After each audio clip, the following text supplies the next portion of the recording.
Ang China at Pilipinas ay nagkasundo na upang bawasan ang tensyon sa West Philippine Sea. Pero bago yan ay huwag kakalimutang mag-like at subscribe sa ating channel para laging updated ka sa ganitong klaseng video. Nagkaroon ng pansamantalang kasunduan upang matiyak ang supply at pag-ikot ng mga tauhan sa BRP Sierra Madre. Ang shoal na matatagpuan 200 km mula sa Palawan at 1,000 km mula sa Hainan ay nagiging sentro ng maritime confrontations dahil sa parehong pag-aangkin ng China at Pilipinas. Nagkaroon ng mga agresibong aksyon ng Chinese Coast Guards kabilang ang paggamit ng water cannons at mapanganib na harang upang pigilan ng supply sa BRP Sierra Madre. Noong Hunyo 17, binangga at sinakop ng China ang dalawang bangka ng Philippine Navy na nagdulot ng sugat sa ilang mga tauhan ng Pilipinas. Matapos ang insidenteng ito, lumakas ang diplomatikong pagsisikap ng dalawang bansa na humantong sa isang pansamantalang kasunduan.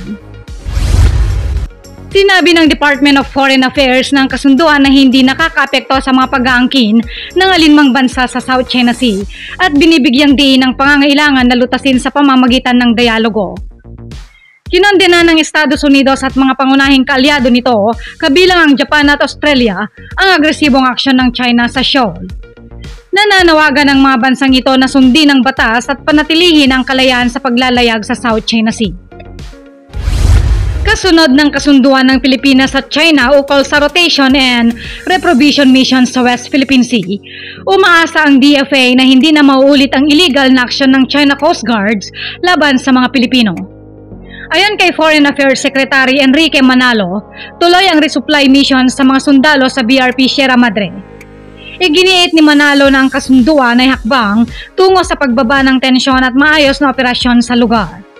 Sa kabila ng kasunduan, binigyang diin ni National Security Advisor Eduardo Año na hindi magpapaalam ang Pilipinas sa anumang resupply mission sa Ayungin Shoal. Sinabi ni Año na karapatan ng Pilipinas na magpatuloy sa mga misyon ng walang abiso sa China. Pinagtibay ng DFA na kinikilala ng Maynila at Beijing ang kahalagahan ng pagbawas ng tensyon sa South China Sea at ang resolusyon ng mga hindi pagkakaunawaan sa pamamagitan ng dialogo. Bagaman pansamantalang papayagan ng China ang relyebo ng mga tropa at pagdala ng mga pagkain at supply, ay patuloy na iginigiit ng DFA na hindi kinakailangang magpaalam ang Pilipinas sa China para sa mga operasyong ito. Dagdag pa ni Defense Secretary Gilberto Teodoro, patuloy ang Pilipinas sa pagpapalakas ng alyansa sa ibang mga bansa kabilang na ang France, Canada, New Zealand at United Kingdom upang magkaroon ng kasunduan katulad ng Visiting Forces o Reciprocal Access Agreement sa Amerika, Australia at Japan. Sa kabila ng mga pagsubok na ito, patuloy na ginigiit ng gobyerno ng Pilipinas ang karapatan at soberanya nito sa Ayungin Shoal at iba pang bahagi ng maritime zone ng bansa ayon sa UNCLOS at international law. Bilang mahalagang ruta ng pandaigdigang kalakalan na mayaman sa mga lugar ng pangingisda at mga deposito ng gas sa ilalim ng dagat, tinitingnan ng pandaigdigang komunidad ang kasunduan bilang posibleng modelo para sa paglutas ng iba pang mga alitan sa rehiyon. Maaaring magpahiwatig ang kasunduang ito ng kahandaan ng Beijing na makipagkasundo sa iba pang mga karibal na nag-aangkin sa South China Sea. Gayunpaman, nananatili ang pag-aalinlangan tungkol sa pangmatagalang pagiging epektibo at matagumpay ng pagpapatupad ng kasunduan. Ang pansamantalang kasunduan ay kumakatawan sa bihirang pagkakataon ng kooperasyon sa pagitan ng dalawang bansa sa gitna ng mas malawak na tensyon sa rehiyon. Ang Second Thomas Shoal ay matagal nang naging punto ng alitan sa pagitan ng China at Pilipinas. Sadyang isinadsad ang BRP Sierra Madre sa shoal noong 1999 upang palakasin ang pag-aangkin ng Pilipinas sa karagatan. Ang kasunduan sa pagitan ng China at Pilipinas ay maaaring magdulot ng katatagan sa rehiyon sa pamamagitan ng pagbawas ng komprontasyon sa Second Thomas Shoal. Gayunpaman, nananatiling hindi nalulutas ang mga isyu ng soberanya at pag-aangkin sa teritoryo na nagdudulot ng patuloy na hamon sa kapayapaan at seguridad sa rehiyon. Matagal nang nagtataguyod ang ASEAN ng isang Code of Conduct sa South China Sea.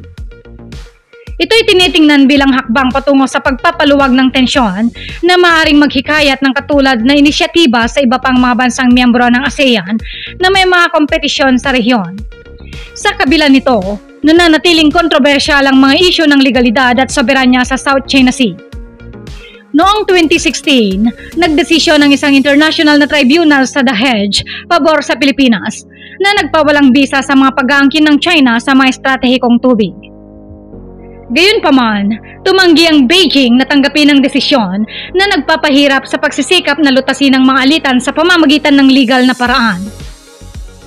Ang BRP Sierra Madre na simbolo ng soberanya ng Pilipinas ay patuloy na nagiging sentro ng alitan sa South China Sea. Ayon sa ilang ulat, may kasunduan na nagpapahintulot sa Pilipinas na mag-resupply at magpalit ng tauhan sa BRP Sierra Madre kapalit ng pagbabawal sa pagkukumpuni at pagdadala ng materyales sa barko. Kung totoo man ang kasunduang ito, mukhang lugi ang Pilipinas sa naturang kasunduan. Ang ganitong kondisyon ay nagpapakita ng limitasyon sa kakayahan ng bansa na panatilihin at palakasin ang ating presensya sa Ayungin Shoal. Ang mga kilos ng China sa South China Sea ay bahagi ng mas malawak na estratehiya upang igiit ang kontrol sa rehiyon. Ginagamit nila ang kanilang Coast Guard at mga persang milisya upang ipatupad ang kanilang mga pag-aangkin.